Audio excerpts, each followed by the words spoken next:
Howdy. Yeah, so welcome everyone. This is, one second here, trying to make sure I get all these windows up. Going live is always a fun thing with a bunch of people, isn't it? Anyway, everyone on the stream and to all our ships overseas, welcome to Favorite Fanfics, a discussion with authors. Basically, we're just going to be having a large group discussion with a lot of fanfic writers here about some of our favorite fics. One of the things we're going to try and focus on is what makes these fics in particular stand out and what we can learn from them. So at the end of the day, we want to read because we enjoy it, but we also want to read stuff because it's one of the best ways to learn how to improve your own skill. So let me do some quick introductions here. I do apologize. Not necessarily everyone has a camera here, so we got some avatars for some people. Let's go through the list here if I can. We've got, it looks like my first to the right is Flutter Priest, who was just in the previous panel. Flutter Priest, say hi. Hello. Righto, thanks. After that, Monochromatic. Hello, everybody. And Rockstar Raccoon. Hi. Did a panel earlier this morning. Yep, I did 5 steps to writing anything. Yeah, and Titanium Dragon did his panel a little while ago with all the technical difficulties in the world. Yeah, that was a lot of fun, but once we moved over to Zoom, it actually started working, so it's looking okay now. Yay! Yay for solved problems. All right, thank you guys for all agreeing to do this. We have a couple more guests that were on the schedule. They may be showing up a little late. The real life keeps getting in the way these days, so we all know how that goes. So if people pop in, I'll make introductions later on that. So let's start off with a softball question.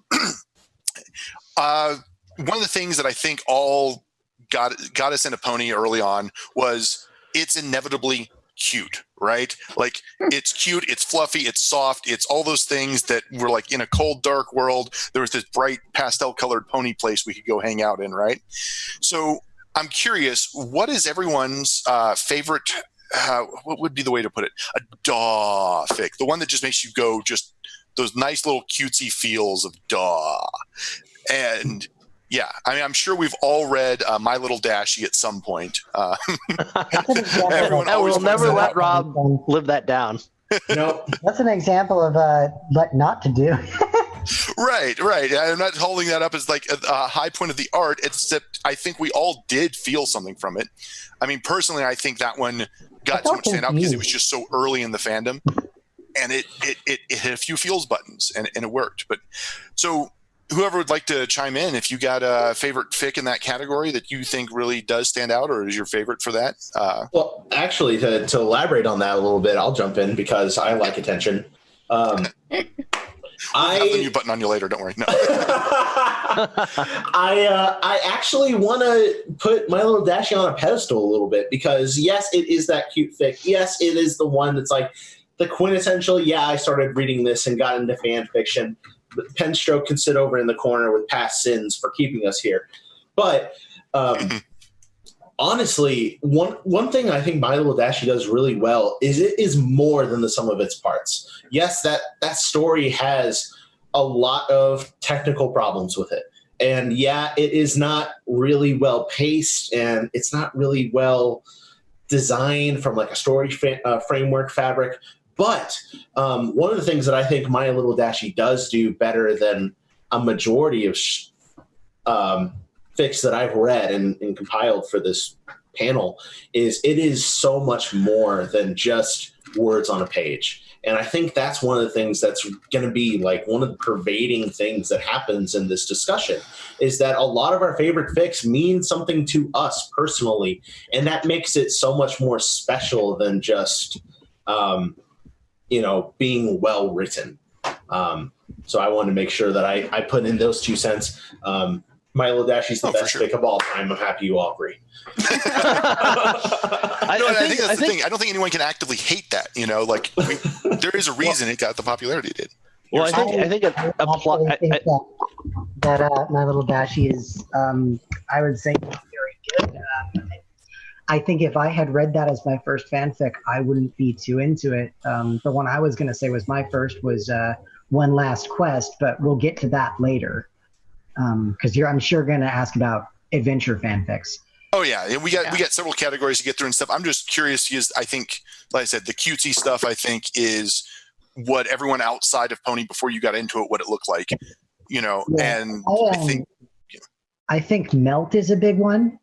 The one where Twilight is sick with a dragon disease, and the other one that's like that with Celestia is sick with some sort of weird disease. Stuff like that, or the ones where Twilight and Celestia are just talking often end up being really cutesy, though they can go really dark. That's all I can think of. I don't read a lot of cutesy stuff. No, fair enough. All right. Well, if I was gonna say something, it would be the story "Breaking News and Weather" by Panetta. I don't know if any of you have ever read that, but it's actually basically a bunch of fake newspaper articles from various in-world documents about the Sonic Rain Boom, and basically contemporaneous with Rainbow Dash doing the first Sonic Rain Boom. So you have like the first page has like it talks about the Sonic Rain Boom, and then there's like a future Wonderbolt captain about article about Spitfire, and then there's a little article about garbage, the mayor prioritizing garbage disposal. And these are just like little false documents that are in the world. And it just kind of tells a cutesy little story about, people not really believing in what happened, and, debate between, various quarters as to whether or not it was real. That was really cute, actually. What's his name? It's called Breaking News and Weather. I'll link to it in the stream audience chat. Yeah, I was going to say, let's if as we come up with some of these, feel free to post them in the audience chat there, so people in the audience can know what we're talking about. If you have it handy, or if you have it a minute or so after you talk. Also, if you're calling out fics and you do remember it, feel free to say what the author name was and stuff. So that's the point of this. Hopefully, we'll add to people's reading lists and make that infinite stream of to read even longer for everyone.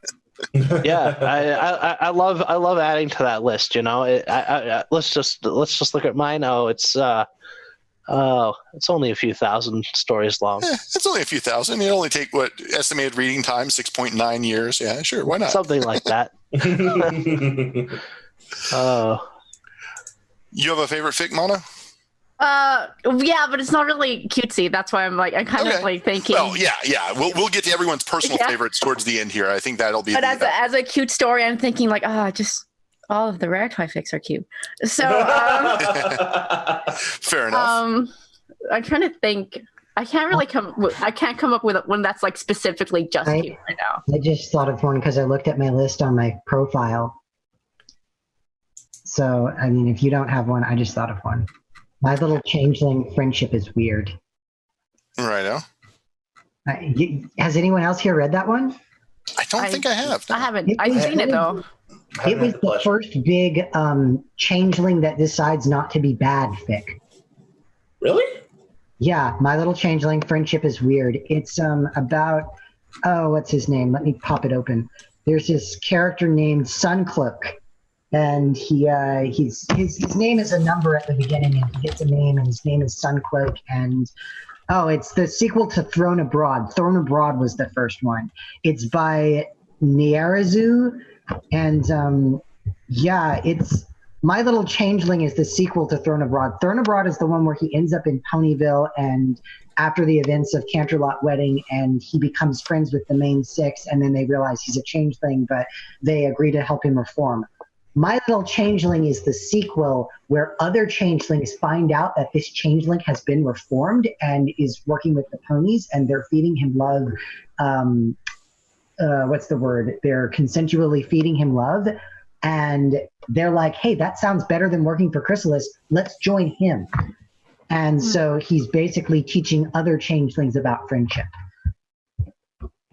So let's see, where's the voice chat? Oh, I am in the. No, I'm not. That sounds like an interesting one. I was just thinking of one. Scrolling back through some of my favorites and stuff too.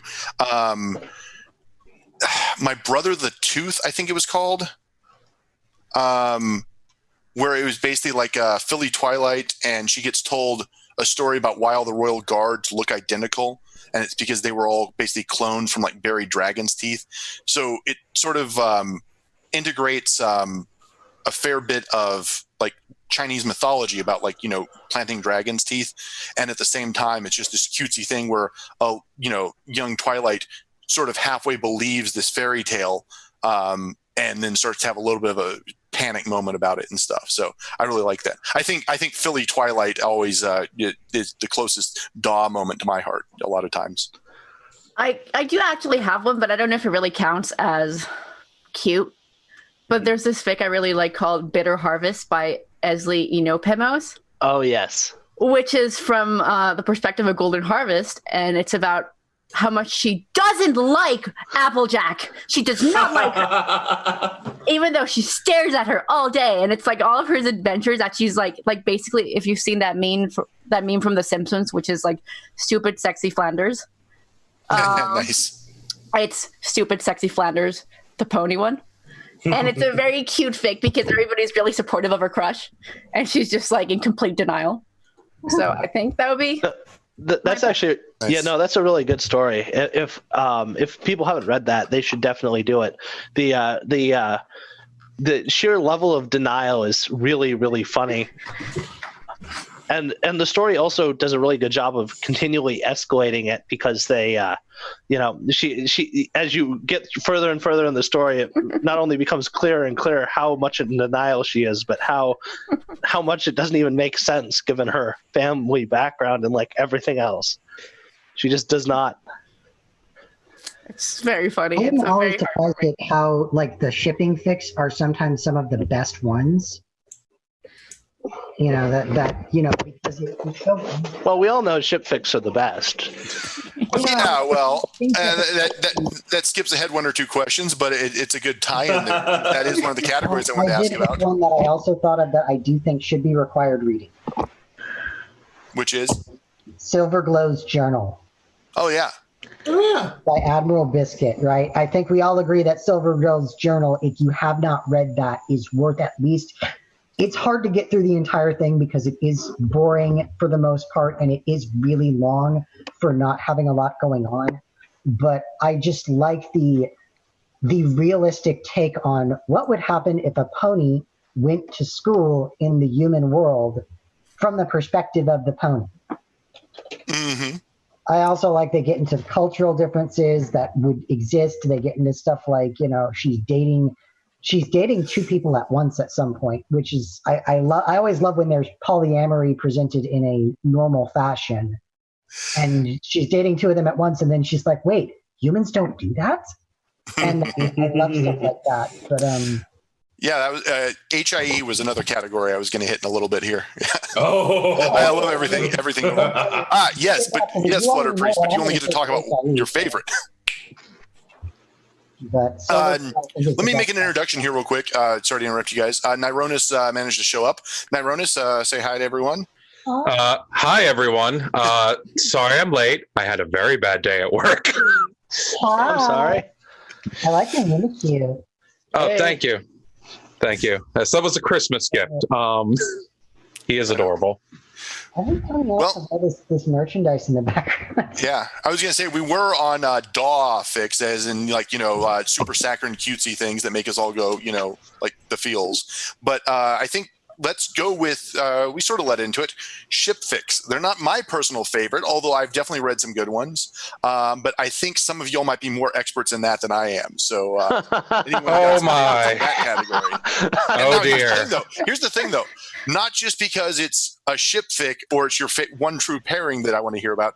I would like to hear why this one, out of the millions of ship fics that are on Fanfiction, I want to know why you think the one you favor stands out, and tell us, especially writing wise, what's better about this than most of the others. So if you guys got some, it sounds like you guys got some in the chamber ready to fire. I think it'd be a crime if we didn't let Mono start this. No. Actually, let me think about this for a second. You guys go first. I can go first, and it won't even be a Rarajack fic, and I know that's like a horrible betrayal of everything. But, okay, TD. My favorite is actually Spring is Dumb by Hoof Biting That's Action amazing. I love that one, yeah. So and it's actually very much in the same vein as Bitter Harvest, but it's actually quite different. Rainbow Dash is basically in town, stomping her way through town with a cart behind her back, thinking how she's a young, fit, snazzy, totally hot, totally smart, definitely not a simpleton who could know little for absolute certain amongst the, confusion and disorder of life. She's very much in denial about what she's done and why she's upset her girlfriend, who she tries not to think about throughout the story. And it's just a really cute story. It's really funny because her direct denial of everything and the way she captures Rarity's voice in her head, talking about her and how she, totally denies it internally. And just the way she tries to be really nice and cute and, supportive and, well, not supportive, but and make up for what she did. It's just really fun. And it's just a really fun presentation of Rainbow Dash as a character because she's charging ahead and being kind of dumb and bullheaded about it, but she's also, her heart's in the right place, and it's just really fun to read. I guess I'll go ahead. Okay, go for it. So my two options were just actually the one that TD just recommended because it's just really fantastic. And then my other option is a fic called The Shadow of a Doubt by Arden's Facts, which is actually the fan fiction that got me into Raritwi, which for those who don't know is basically all I do. And so so the premise of Shadow of a Doubt is that it's 10 years after, well, this was written in at the beginning of the fandom-ish. So it's 10 years after, everybody's separated. Twilight is living in Canterlot, Rarity too, but they don't really talk. And then one night Twilight is, feeling very like, what am I doing with my life? I'm a teacher, but is that everything I am? And she runs into Rarity and they just decide, hey, why don't we catch up? And it's a really interesting fan fiction because it talks about it goes into what are social classes, how it affects them. It goes into the ennui of oh, I have everything I wanted, but this isn't enough, or something is missing, or what so it's not just about shipping, it's about how their lives, I guess, coalesce in a way. And the writing is just amazing. It's I'm bad at explaining this, but basically it's a really good character piece, which I think for me is one of the best things I like about really good romances, is that it's not it's about the characters and how they interact, what their chemistry is like. And this was a fic that made me go, oh wow, this is there's a lot here that hasn't been explored in the show, and there's a lot here that could be explored. And so that's basically why it's just one of my favorite fan fictions to read. Right on. Especially as a shipping fic. Yeah, no, I think you're right. The characterization is a story that does a really good job of characterizing the protagonist or protagonists of a romance fic is really, really critical to making a good one. Yeah, exactly. Yeah. I think that's one of the things that makes Twilight's list really good as well. Mm. So, but especially because I genuinely feel that you can make any ship work if you know how to write it well. Well, maybe not any ship, but if you know how to write them, you can make anything compelling. Oh, what was that one about Rarity and was it Tom or whatever she named the rock? Yeah, they made any ship work. It was yeah. Also, Twilight's One Night Stand, which is just a really, really, really long pun. But yeah, the borderline between ship fic and crack fic gets kind of thin sometimes. Yeah, and that's one of the things. When I was sitting here trying to decide what would be the right thing to share here, I was almost so tempted to say, but the kitchen sink, which features Rainbow Dash and aptly named a kitchen sink. But while it does a really good job at dissecting the ship genre, I feel like one of the things that I need to put on a pedestal, and I'm embarrassed to share some of this because for the longest time I never really was into pony on pony ships. maybe I shouldn't say on. That's loose. But one of the ones that stands out to me that I come back to as far as pony shipping is To Never Love But One Mare by Undam Tinway.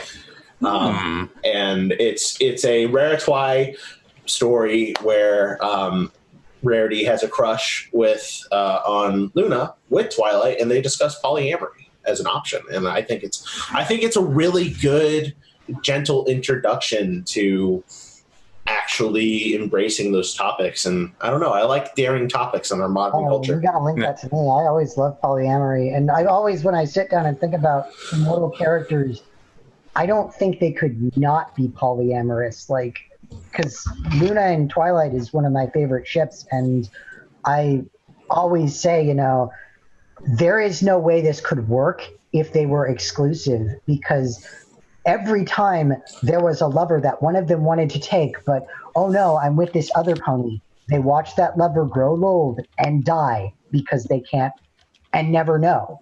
But then they've also got this situation of if they did take another lover and that other lover had to be, exclusive with them, that wouldn't be fair either. So just putting them in this situation where,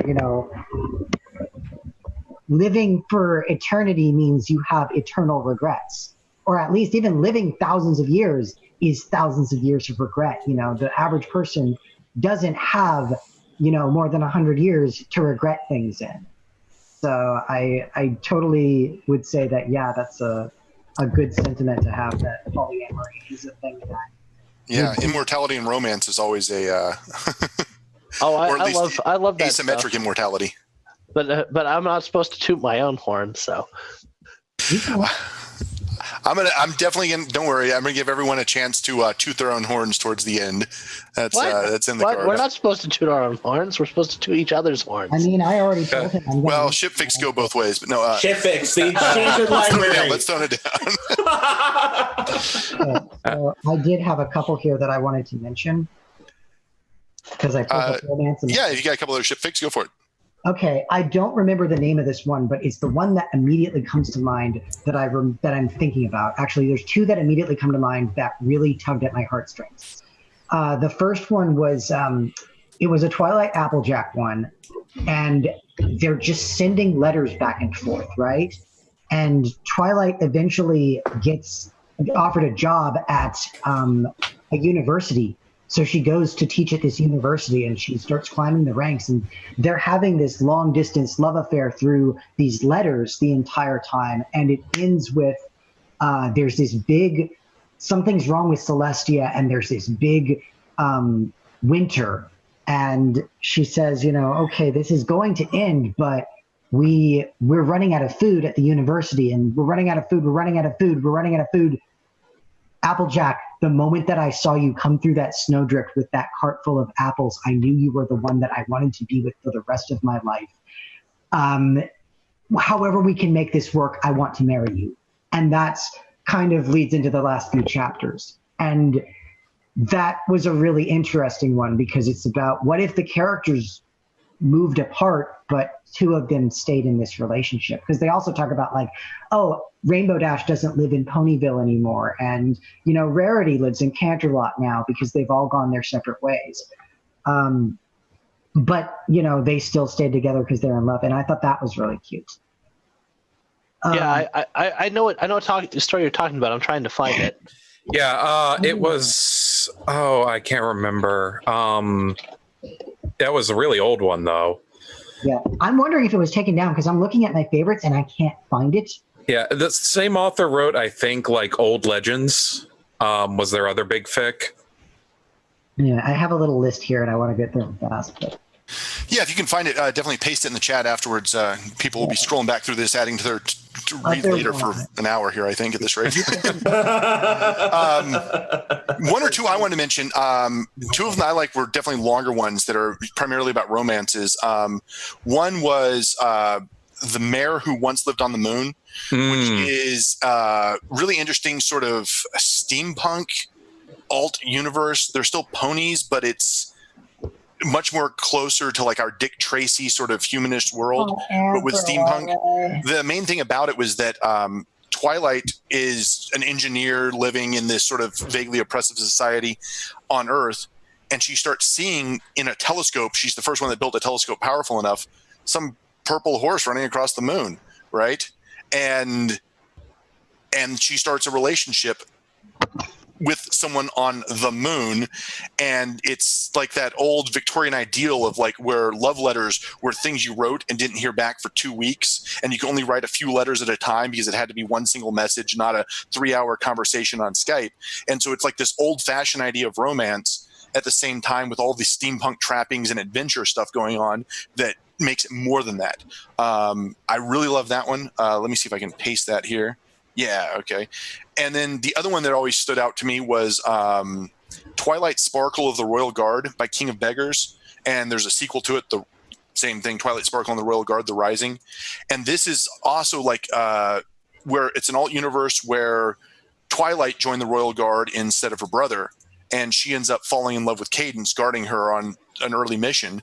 And it ends up becoming an adventure tale, but this growing romance between Cadence and Twilight, instead of being her full sitter, it was her first charge as a captain of the guard and stuff. And it's very interesting that way. So I like the alt universe angle, I guess, on a couple of these things because it lets me see characters through a different lens rather than just feeling like the tired old ships that I always get, but I fear that's why these two stand out to me.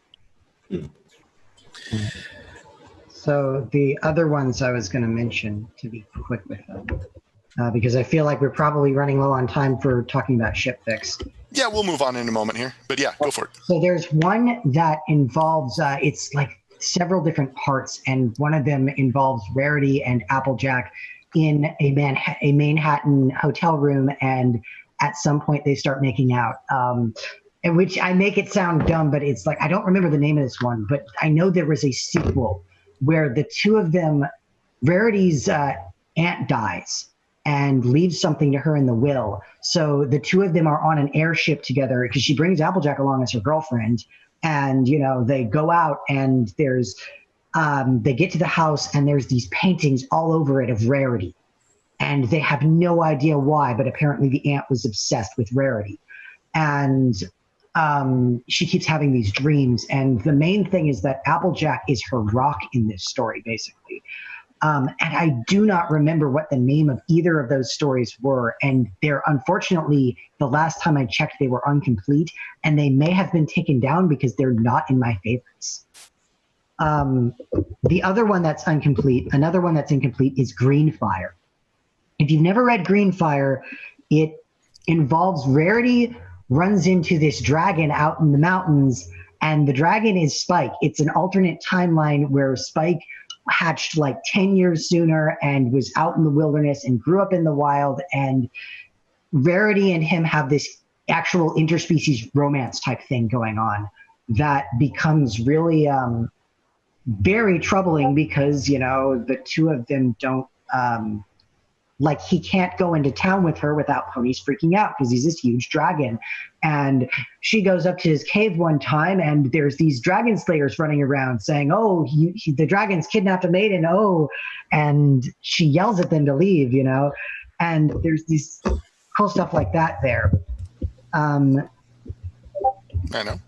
Anyway, those are two incomplete ones. And complete ones y'all should read is... My Name is Eris, as in My Name is Eris, but it cuts off at the end, by Shark Rags. If you've never read that one, it's not set in Equestria.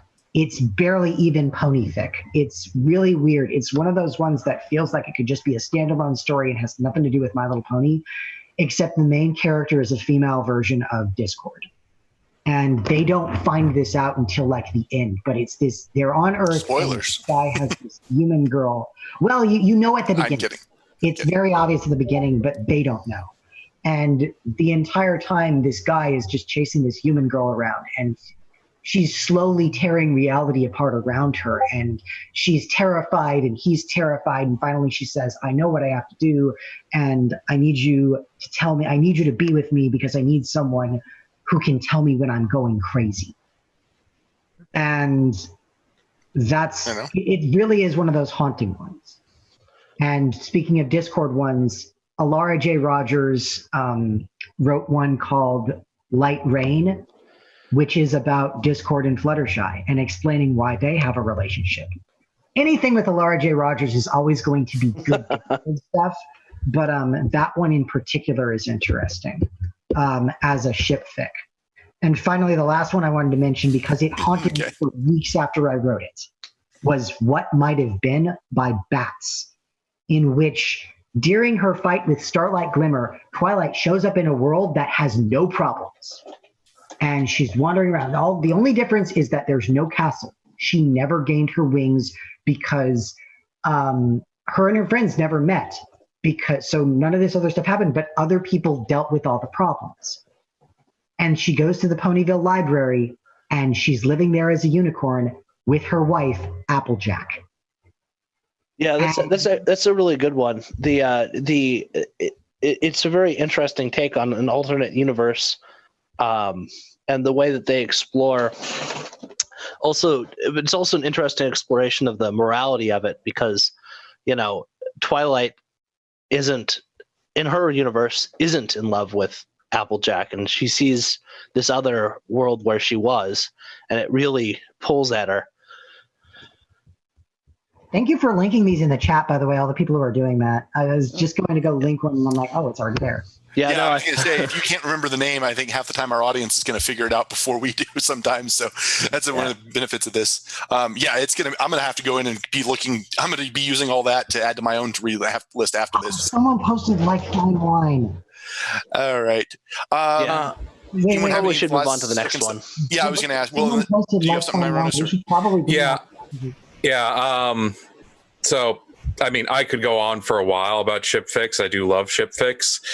But this is a story I've actually been thinking about a lot lately. And while I'm not going to toot my own horn, I'm going to toot Monochromatic's horn and nominate Injuring Eternity as an absolutely fantastic story.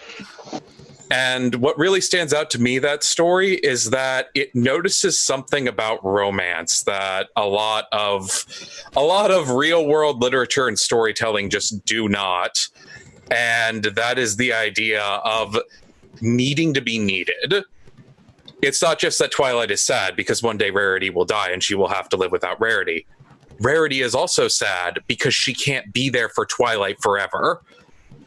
And that was such an insightful little bit of writing. It's a very Rarity problem to have in that situation too, which I thought was great.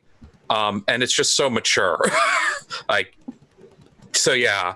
just the whole story is great. I cried. I cried so much. Started my long tradition of Mono hurting me. Thank you, Mono. You're welcome. Yeah. If you don't hurt somebody, what's the point, right? Exactly. It's, my friends say that it's not good art if it doesn't hurt me. So, Mono, you have the distinction of making much good art. Thank you. You're welcome. Thanks for that. Yeah, but that'd be my top one. I'm just gonna get in the end there. All right. Fair enough. All right. Let's see if we can take it a little bit of a different direction here. So let me clarify this one before everyone just jumps in immediately on it. But what I want to ask about is epic stories. By that, I tend to mean in those sci-fi and fantasy epics like Lord of the Rings or The Expanse.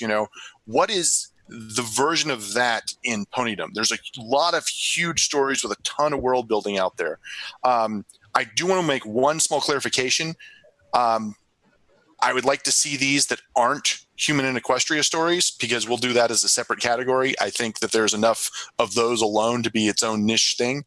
But yeah, epic stories, the ones where you felt like, hey, they built something that was more than just Ponyville. This is an epic thing. And in before people start shouting Fallout. What? I thought it was going to be Eternal. What are you guys? What are you guys? Heretics? Well, Vice heretics. I've got one that immediately comes to mind. What were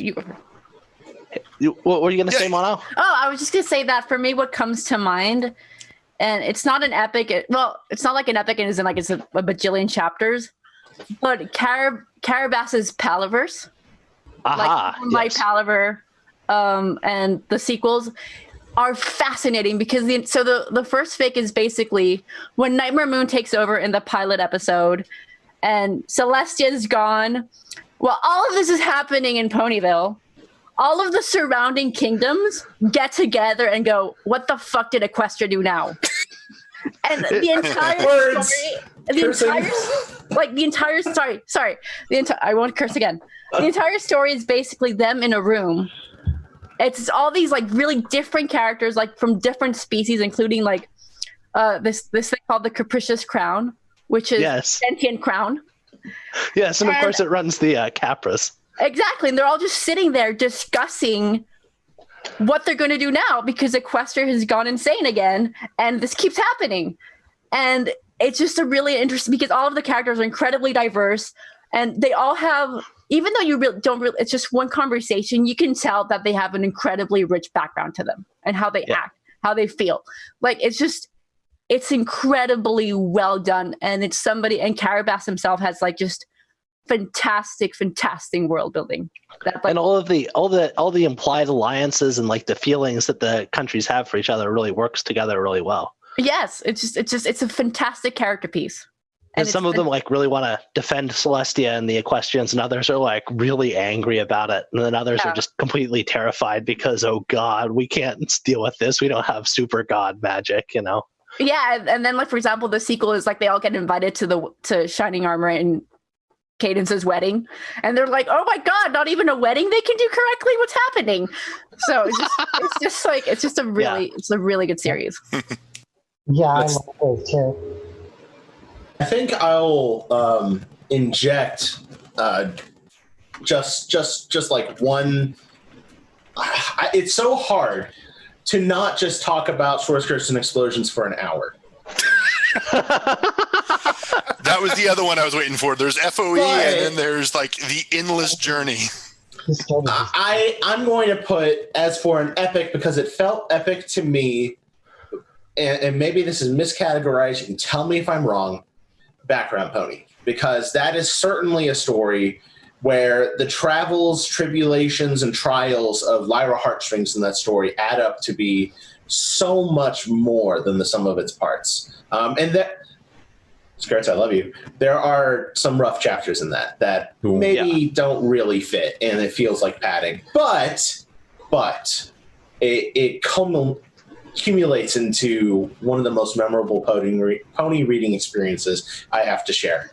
And it has such a strong premise too. The premise is very interesting. It's not something I've really seen before anywhere. Yeah. I'll keep my talking on that quiet because that story is definitely best unspoiled. Yeah, it's kind of hard to talk about that one because it's it is like hugely spoilerific talking about it. Yeah, it is a big one. So we can barely hear you, Rocket. Just so you know, it's really. Oh, you can barely hear me? Yeah, we can hear you now. You were mumbling. Mumbling is the problem. Yeah. I just realized you were probably trying to interject at some point, and it's very quiet. Okay. Well, if you can hear me now, then. Yep. Okay. Yeah, we're good. I wasn't projecting was the problem. So I guess if you want me to share one, the big one, the story that got me into pony fan fiction and made me realize that My Little Pony fan fiction could be good was it had just come up on Equestria Daily. Equestria Daily was a news site back then. It was one of the first of its kind. It was One Last Quest by Vanner. I don't think Vanner wrote anything else after this either. One Last Quest, it's a season 1 fic that is basically, it's cheerily Hearts and Redheart, Pokey Pierce, and some other character. They end up basically Luna is looking for the main 6 and Spike can't find them, so he picks these random ponies out of the line at the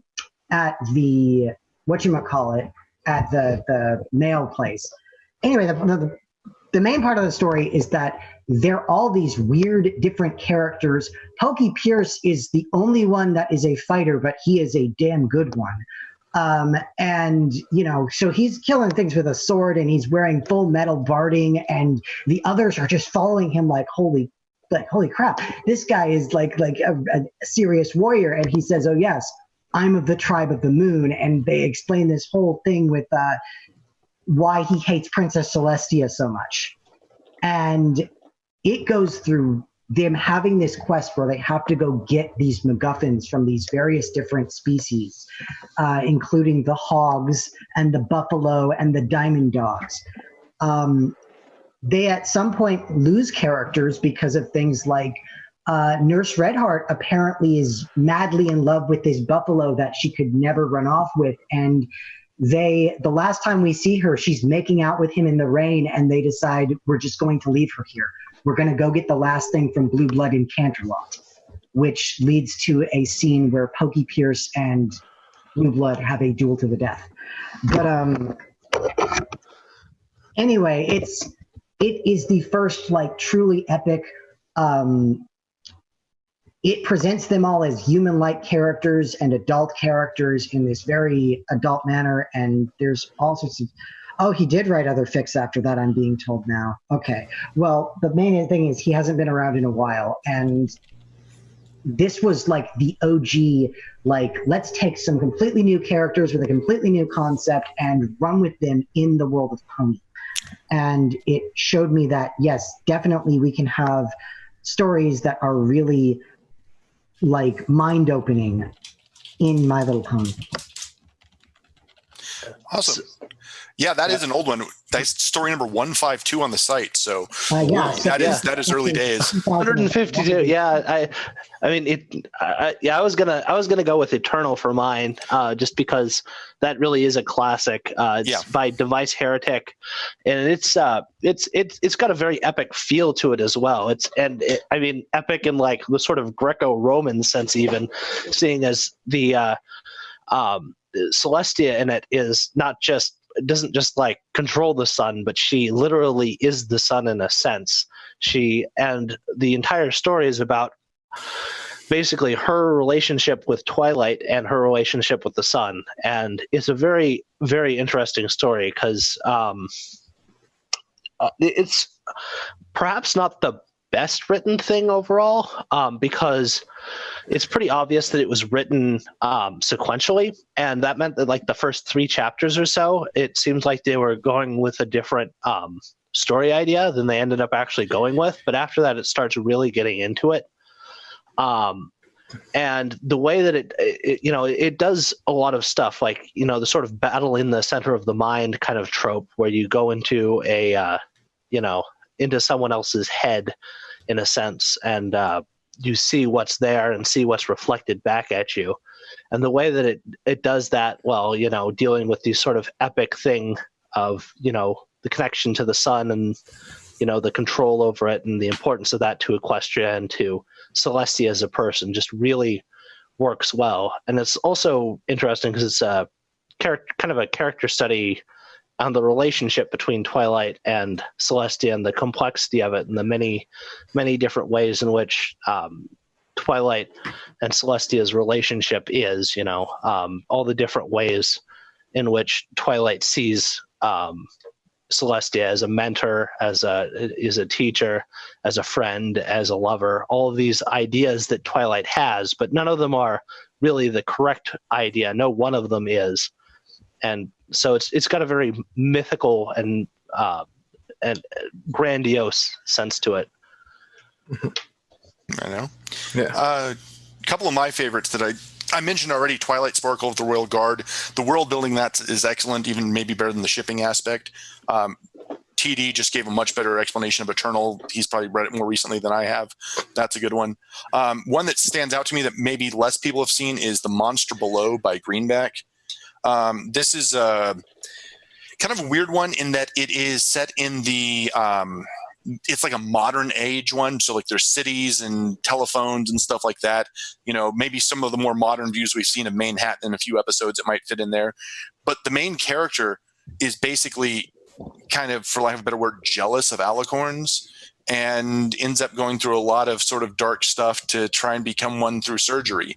And it's a bit dark. It's not really necessarily meant to be a horror, but it just built this flavor of a world that didn't feel like any other fic I'd seen. It didn't feel like it was just high fantasy adventure or anything like that. It made me convinced this other version of the world was more a solid thing, with like reporters being a problem and stuff like that. So, and there were, political intrigue with businesses and stuff like that. So I think it did some interesting world building and a flavor I hadn't necessarily seen before. Fair enough. Yeah, I should read that sometime. It was on my read it later list, but there's a sequel to it. The sequel didn't feel as strong to me. Like, I think the story started to falter just a little, but yeah. Yeah. For my part, like, if we're going to go with something epic, I'm going to have to throw out Datron's Off the Edge of the Map, and also the sequel Apotheosis. I remember when I was reading that way back in like 2011, I was running this big D&D campaign. I've been running it for 3 years now. And I read this pony story, and that man is able to make an empty tundra or the open ocean feel way more big and impactful and expansive and epic through prose alone than I was doing with my big fantasy war story. And I felt humbled really, really quick. And yeah, Off the Edge of the Map is about Rainbow Dash and Fluttershy getting accidentally hurled through a portal to the other end of creation, and they have to make their way back. And then Apotheosis is about Twilight and Luna going on a bit of a metaphysical Blindingsroman. And the first chapter of that, where they meet the basilisk, is better than most fantasy novels I've ever read. I'll be straight up honest with you. Oh, that's some dark stuff, but it's good. It's good. It's not that dark, but as writers, anytime I think it's the only profession, or at least hobby, where I think envy make me like not a bad emotion, because every time I read a good book, it's like I love this book. At the same time, I'm jealous of how good this author is. So, and I also see it as a learning experience, because you can take ideas from other people and then try and it's like, this is so cool. Maybe I could do something cool, that's takes ideas from this, but is my own thing that I think, or even better, I think I can do this better than that guy. Yeah, that's the part where that's where you challenge yourself, though. I always like that. That's actually Go ahead. That's actually something I was on the topic of epic stories. Colden Gardez's Lost Cities is actually something that I think really has done that a lot. So I don't know how many of you guys have read those, but basically the premise of them is that the cities are all basically ruins of things out there in the world, and there's no characters in these stories whatsoever on screen. It's just like a description of a place, but through the description of the place, it basically tells a story. Like the first story is about the Dream Palace of the Highborn, which is this extremely tall tower that was built by unicorns and in ages past, and there's this sort of sinister feel to it as you go up and up, because it's this epic tower, but it's also in ruins and it's been abandoned for a long time, and the story keeps mentioning that Luna and Celestia went there but once, and as you get towards the end, you kind of realize what was going on, and it's inspired a lot of other people to try and write stories in that vein. I think he's probably one of the few fanfic authors that more or less invented a genre. That was on my list to highlight as well. Like, it's a little, I didn't quite put file it under epic to me, but just for one of the most unique types of stories I've come across, because storytelling by description of a place with no characters, no action at all, and yet it's still a fascinating story to read. It's an amazing skill he's got, and often imitated, never duplicated, as they say. Y'all definitely help and fill out my read it later. I'm just going to throw that out there. Yeah. I think that's all of us for sure. I promised we would keep the HIE fix for a separate topic, so let's see if we can go through that, especially for people that have HIE fix that stand out really strongly. Yep. Before we get to that, can I mention Starlight Over to Trot, because nobody brought it up? Yeah, I mean, mention. Yeah, we have about a half hour left. So. Is the top-rated fic on this, or it's one of the top-rated fics on the site. It was one of the top-rated fics on Equestria Daily when I started reading it, and when I started proofreading it at some point. It is the story. It's set like 100 years after the show in the city of Detroit. There is a murder. Detective Hard-Boiled and his partner Swift Cuddles are sent to investigate the murder of a prostitute, and they find what ends up being an eldritch horror story. It's a murder mystery that, like I said, it turns into a horror story, and it's also an example of why you shouldn't sit there trying to write a story that's ridiculously long. It started in 2012, and they're still going. It's like got 100 chapters. Everyone that has an unfinished story from 2012, raise your hand. Mine's from 2013. Thank you very much. Technically. Sadly, it's too big for you to... I think it's too big at this point for someone to sit down unless you really want to read like a whole Game of Thrones length thing. But it's actually, I'm going to mention it in my next panel because it is a good example of so many things. No. Yeah, definitely go over some stuff on your panel there. Yeah, I was going to say there's a whole noble jury of readers for some certain stories that would probably beg to differ with you on length being a problem. But all right, so we're going to go on to human and Equestria stories. Yeah, I promised we would separate that out from epic storytelling and stuff because I think that's sort of a niche thing. As we've covered the other stuff, though, we've covered shipping, we've covered that. Why is it there's so many HIE things? What makes the one you want to mention stand out from the rest? Not because it's also a good ship fic, not because it's also this other type of story. What about its HIE element is why they did that part of it better than others? So who wants to take anthropology? No. No, I'd actually go. So the one that first comes to my mind is actually Arrow 18 Mission Logs Lone Ranger. Oh, that's a good one. Yeah. So this is a very unusual one. Unlike most human and Equestria stories, which are basically, someone somehow magically gets transported to Equestria or whatever, Arrow 18 is actually a sci-fi story. And it's about a human who is sent on a mission to an unusual star because through our telescopes, we basically could see that there was an unusual solar system, and it looked like there was a star orbiting what looked to be a planetary mass object.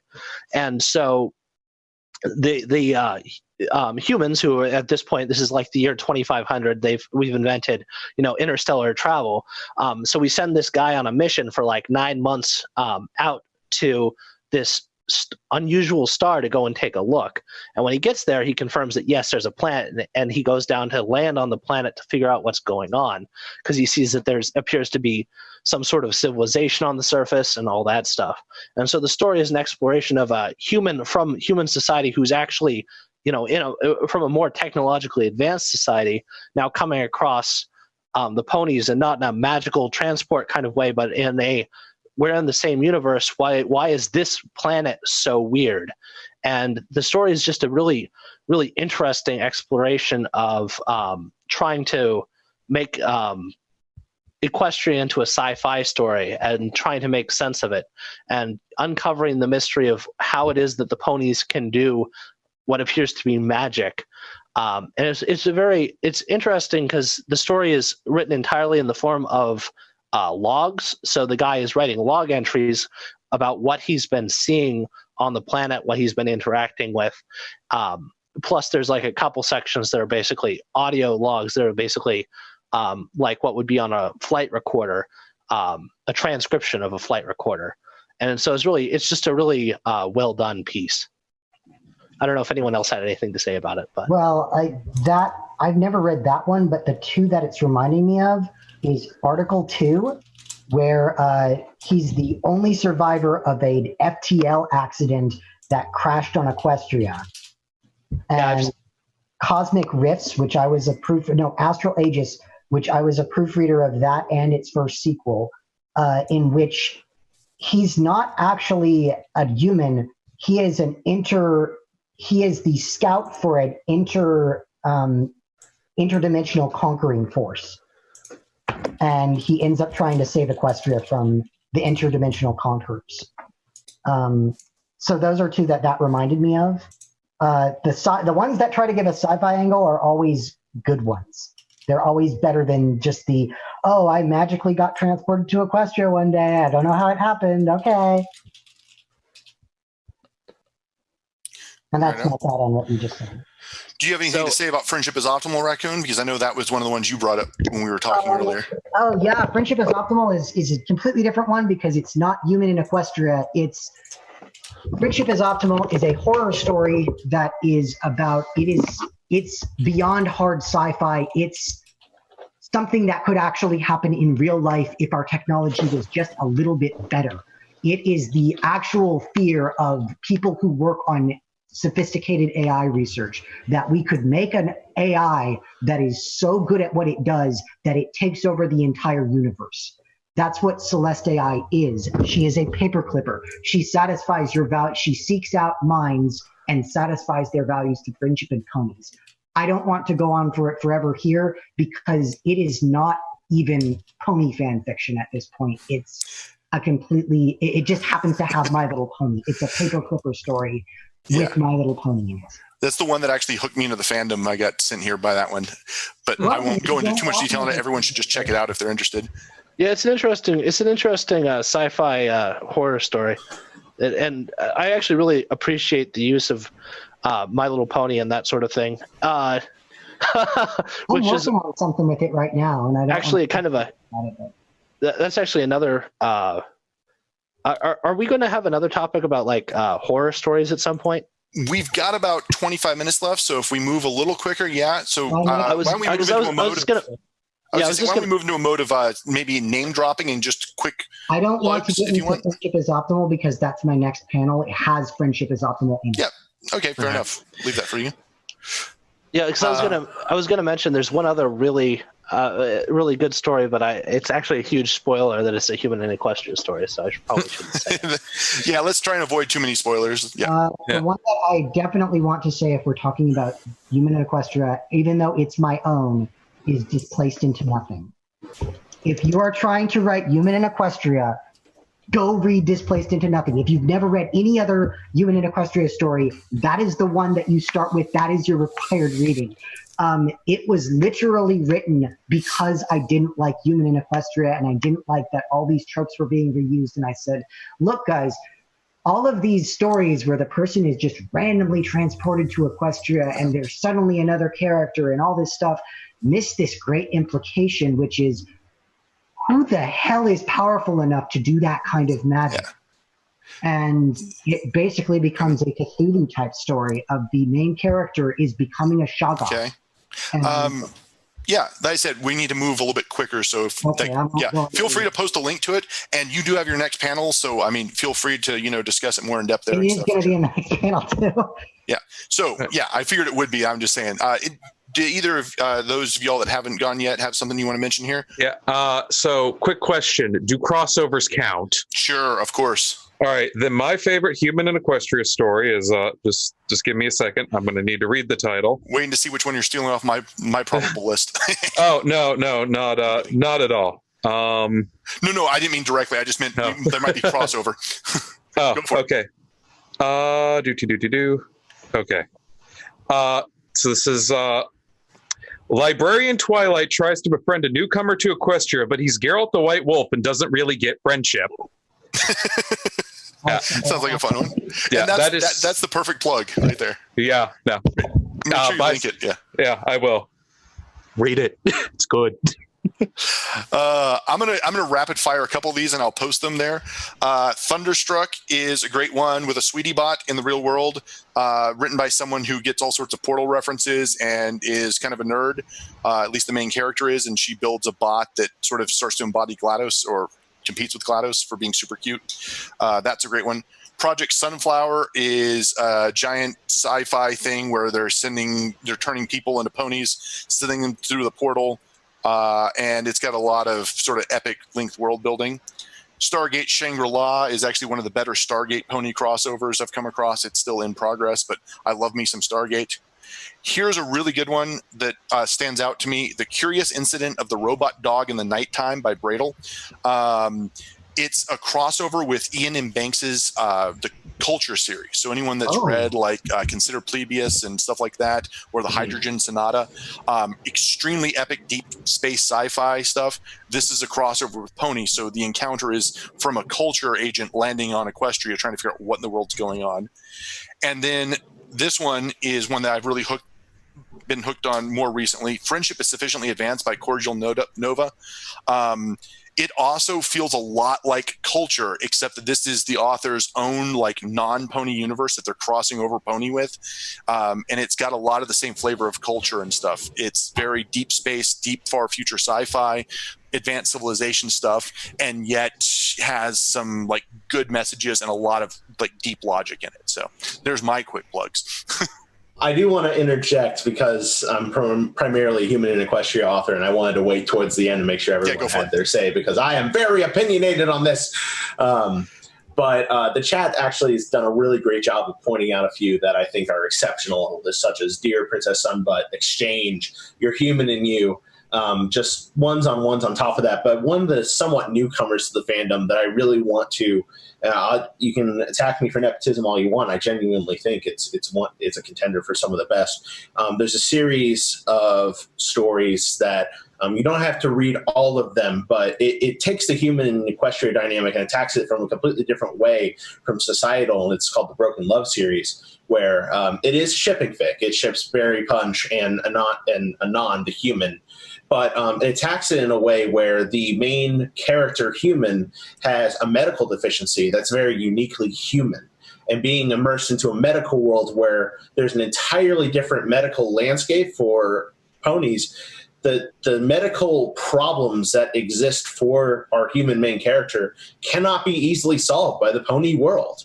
And just is so unique. It's a wonderfully written romance, and on top of all of that, it really researches that human dynamic so well. It feels like it's one of those stories that's more than the sum of its parts. It's adorable, it's cute, it's heartbreaking, it makes you sad. It's special, and that's all I have to share about it. Righto. Okay. So we are running down to about 20 minutes left. So what I would like to do for the remaining 20 minutes, I know there was some talk of horror. There's a bunch of other genres we could hit. Everyone loves talking more than even I anticipated. So let's do this.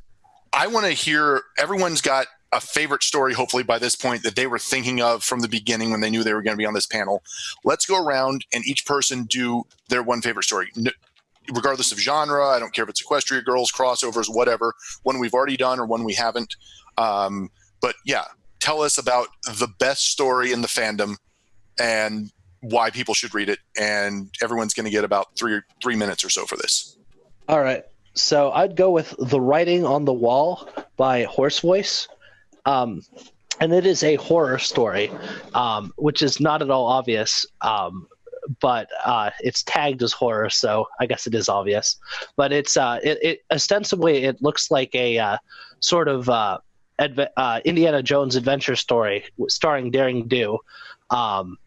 She's invited out to this great, huge archaeological site out in the desert with these perfect little black pyramids that like jut up into the sky almost like spikes, and she and a crew of archaeologists are all going into it, and they're very excited by it because they've done their archaeological dating on it, and this is the oldest structure they've ever found anywhere in the world by tens of thousands of years. This is far older than anything that anyone has ever seen or even thought could possibly have existed. This is like an out-of-place artifact, and they want to know what this place is and why it exists. And there's this writing on the wall as you go into the place, and it's originally carved in, and then there's this series of copies of it in various languages, all of them dead, thousands and thousands of years old. And they're trying to figure out what this place is and why this is this place out in the middle of the desert. And it's just it's a really good story. It's hugely spoilerific about what it's actually about, but it's a very interesting piece. I know. Anyone else got one? Or do you want me to go? I will inject one in quick because I actually have an urgent call and I need to leave here soon. Alrighty. Broken Bindings by Non-Pencil. And it's the same writer twice. I get it, but It's fine. hear me out. It's a wonderfully written story that defies the medium that it is written on. And I'm not going to get too in-depth with it because that's definitely another story where it's best going in blind. It is an interactive fiction, something I have not seen done supremely on Fanfiction. There are ways that if you read the site in a certain way, or if you look for certain things, it changes the experience of reading it. I had a small hand in editing it, but I definitely feel like there's a point where nothing I could have done could have made this better than it already is. It stands alone. In my opinion, it is one of the greatest stories on Fanfiction. Cool. Anyone else ready to jump? Or Sure.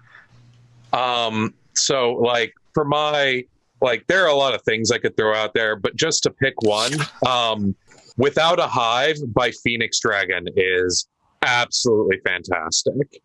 It is, I actually have a hard copy right over there. It is a story about a changeling who is a child who's been raised and has been selected to become an infiltrator, and they're very gifted at it despite their young age. So we're already starting out with a child soldier.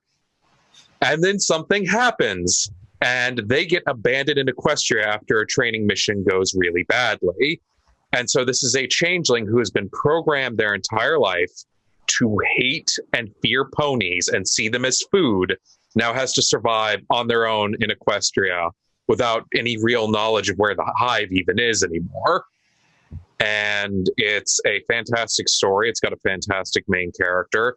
It deals with some really serious themes, fascism, political cults, what have you, learning to grow and change past your brainwashing. It's really good stuff. It's at least like the most literary fanfic in the fandom is what I'd probably nominate that one as. But yeah, go read it. I'll link it in the chat. yeah, thanks. All right. I'll go. Okay. Yeah, I'll go ahead. So, I have tons of favorites, so this is like... Oh, we all do. That's why it's so hard. It's your Sophie's choice here. So I'm going to just grab one of the ones I really like, which is The First Stitch, which is also by Carabas, who I talked about earlier.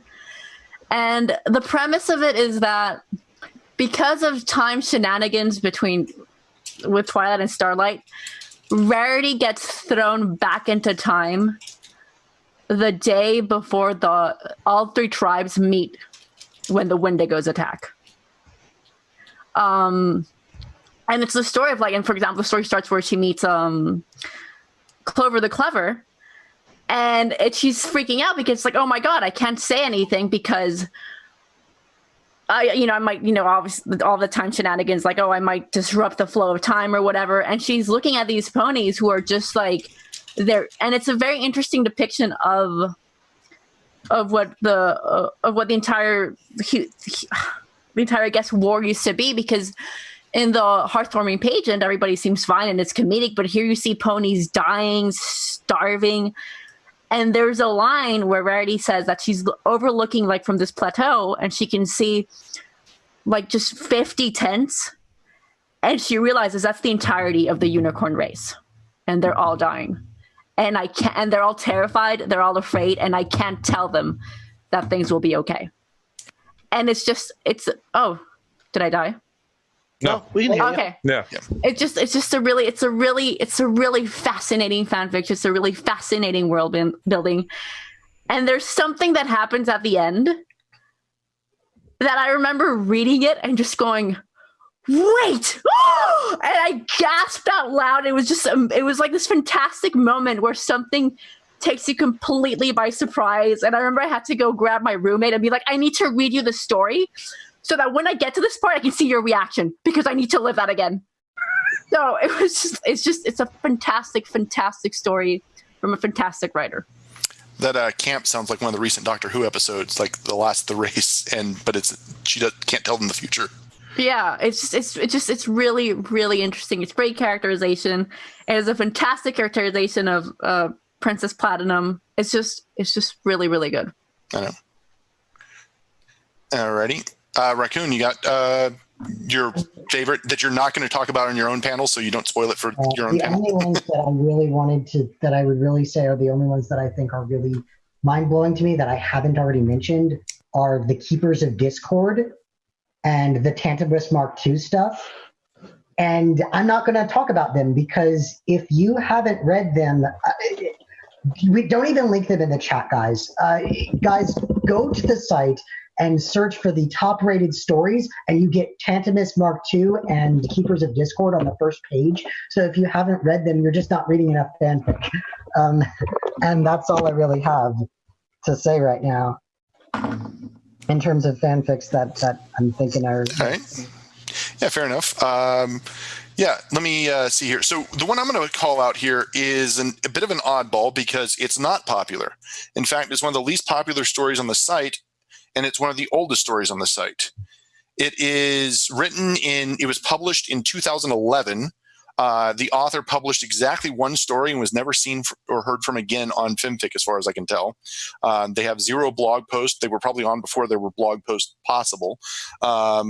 It is a story called True Colors by an author who went by the name Alligator Fists, which was just a catchy author name too, I thought. It's an interesting story that is about, it's sort of a little slice of life story. It feels like it's sort of set in medieval times, like where they're still milling grain with windmills and stuff like that. But this pony that is looking at the spectrum of light is curious about how you get different colors from light. And so it's about, it's sort of like a pony version of the Enlightenment period, where this curious young pony, she finds science basically and starts realizing that feathers diffract light and starts developing diffraction gratings. And so it's like this exploration of the scientific method circa the Enlightenment, retold as this sort of heartwarming, down-to-earth pony story in a very believable small village with well-rounded characters. It was just fascinating, just little Jim over there that only has 59 upvotes right now. So I think we could probably double that by the time people hopefully finish reading the stream. So, I mean, I would love to be doing that for an author that was still seemingly active on the site, but this was just one of those hidden gems from like the early days of fandom when all we saw was like season 1. So yeah, that's the one that stands out for me. We do have about 12 minutes left. So I would normally take audience questions at this point, but the question is just going to be, do you like this story or not? Or what's your favorite story in this genre? If anyone wants to call out anything else that they have or that they want to point out. Well, sure, I can do that. Nyronis was raising his hand. Yeah, go ahead, Nyronis. Yeah, I am being informed quietly over Discord that it is a betrayal that I have not recommended all of my upcoming co-panelists Wanderer D's 50 plus fanfics to everyone. So I just want to get that out of the way. He is on a panel where he gets to recommend his own fics in a few minutes. Well, not in a few minutes. When you guys anyway, later he's on a panel. You better be nice to your co-panelist, right? Yeah, definitely. So, see, Wanderer D, I did it. You can give me back my kids, Wanderer D. Wanderer, if you want to plug things, why aren't you here? You should be in there. You could have been in this panel, I bet. Yeah, obviously, anyone that's I did. Yeah, a lot of people were busy and they couldn't make all the panels. But yeah, I mean, obviously, we're all authors here. So I mean, just to plug us all, like we're all on Fanfic. Like you can go look for us and find our stories. Yeah. We're all really proud of our own stuff, I'm sure, or at least most of it, and ashamed of one or two about writing on Fanfic. So. Yeah, if I was gonna plug something else, it would actually be Roaming by Skywriter. I forgot to mention Skywriter stuff. Yeah, so Skywriter is a really good writer, and I think Roaming he does a lot of very interesting things, but Roaming is one of my favorite stories of his, not because it makes a very interesting use of Equestria girls, which I know a lot of people are kind of iffy on, and then other people are very enthusiastic about. But the story is actually about Clementine Apple, receiving an extremely long distance phone call, and it's Applejack from Equestria phoning Applejack, the human Applejack's mom. And the whole story is told from the point of view of human Applejack's mom, and she doesn't actually know what's going on at all. And so she's talking to someone who's not her daughter, but who simultaneously is. And it's a very touching story. But the whole thing is told pretty much by implication, because we're only seeing the human side of it. So we have to imagine what's going on with Applejack. Talking to her mom for the first time. Yeah. Well, in a long time. Yeah.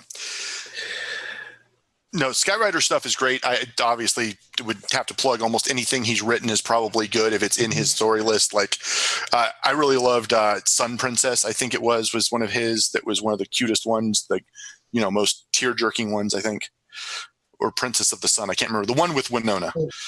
I find it interesting that a lot of these names I know only because we had to invite them to Magic Continues when we started that. So, which that's coming out within a month, I think. So, yeah. All right. So lastly, let's see here. We do have a few minutes left. Everyone, if you want to plug what you're working on right now and any panels you're coming up on. Let me plug this one first, because I did go quickly. We got 5. Hollow Shades by Dylos 1 is similar to Displaced into Nothing. It's a very scary Displaced one that is not a power fantasy. It's just awful. And to plug something I'm working on, keep an eye out for the Friendship is Optimal stuff I'm doing, and for the Magic Continues, because we keep getting delayed because of coronavirus now. But, we're getting close to releasing something really cool, and y'all are going to like it. It's going to be 6 stories. They're going to be awesome. Cool. Mana, you got something you want to plug, your current project or anything? Yeah, sure. I guess right now what I've really been working on is the sequel to one of the fics I'm most well known for, which is The Enchanted Library. And right now I'm working on The Enchanted Kingdom, which I'm about to reach the final arc of the second act, which is genuinely, I kind of jokingly tell people I wrote The Enchanted Library so I could write this part of tech. So basically it's not that it's the sequel. It's more like Enchanted Library is the prequel so that I could write what I really wanted to write. And I know the feel. It's something I'm incredibly excited about, and it's going to be, I hope to God, probably one of the strongest, most important scenes or piece of writing or chapters I will post in my entire career on Fanfiction. So hopefully sounds epic. I hope so. So we'll see how it goes. TD, you got something upcoming? Yeah, that you're proud of? Hopefully. I've got a story called To Be Forgotten, which is hopefully going to be posted around Memorial Day, because it's actually, that's the theme of the story, is what would Memorial Day mean in a world that no longer has war? And it's interesting. Yeah, it's a story about Celestia and Twilight. So hopefully it'll be good. Neuronus? So just to be clear, Wanderer D is not holding my children hostage. I'm just joshing. He said I made him sound evil. I'm sorry, WD. I'm just having my fun. I don't have too much that I'm really pushing forward right now. I do have a panel in an hour about the history of transformative art and why PonyFic is so important. In regards to all that, y'all should all come. But I have my profile on Fanfic. When I can get the gumption to write, I'll post stuff. I really hope to one day get out a story I started writing after the finale called 3 Old Fools in a Boat, about Discord crashing Celestia and Luna's retirement plans. If I ever get that out, it should be fantastic. But, just go check out my other stuff. If anything looks good to you, read it. Like, comment, subscribe, all that good stuff. Right. Yeah. Like, comment, subscribe, ring the bell, whatever, clap, applaud, sing happy birthday, the whole thing. All right. I'll throw out a couple of mine here. So I've got I got a really short one called "You Can't Have Everything Your Way," which is that Philly Twilight Dawes stuff that I opened with. That's my take on it. I'm pretty proud of it because it was pretty cutesy and it just sort of worked. My main epic thing is this thing called Three Wishes, the Cutie Mark Crusaders Before They Changed the World. And the sequel to it, The Hole in the Sun, I wrote the first one, which is novel length, like 60,000 words, in like 3 weeks.